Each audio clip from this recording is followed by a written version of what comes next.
technology. Can you please elaborate on that? Yeah, I grew up at LA Yacht Club, and so that was kind of the home of the Cal 40. And when I was a runny-nosed kid, the George Griffith and Bill Lapworth and Salisbury and those guys were the heroes. And the Cal 40 was introduced during that period, and it just revolutionized yacht racing. And at that time, growing up, ocean racing, the Cal 40 was the hot rod boat, and all the best sailors sailed on them. The Congressional Cup was held in Cal 40s. And so I had the good fortune to be able to crew on boats like Persephone for George Griffith and others. And there's still today a very solid group of very well-sailed Cal 40s sailing out of the LA Yacht Club. And then through that period, then in college, I continued to race occasionally on Cal 40s, but I would also augment my college funds by bringing boats back from Hawaii. And several times I would deliver a Cal 40 back. And during those trips back, I developed a real respect for the boat. It was just a very well-mannered offshore boat. And decided that someday I'd own one, just because it was a nice size boat and it was just delightful to sail. And so then in 1988, Sally and I bought Illusion, which was a Cal 40 number 57, originally owned by Bus Mossbacher and Vince Montesano. So it had a long racing history in its early days. I'd have to count them up. Okay.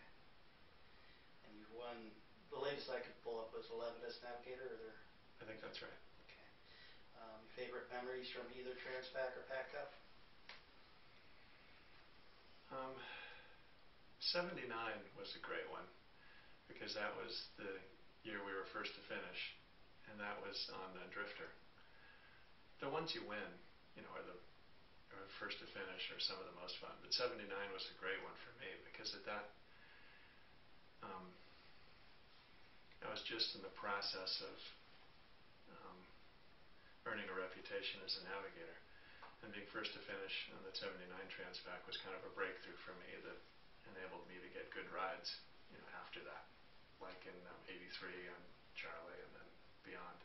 So that was a lot of fun. And then 2003 with Skip Allen and John Andron and Sally was a lot of fun, because it was it was a small crew and an old boat, and we led the race on corrected time for 12 days.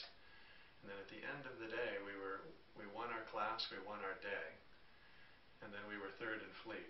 We were 2 TP52s beat us, one by, I think, 2 hours and one by 6 minutes.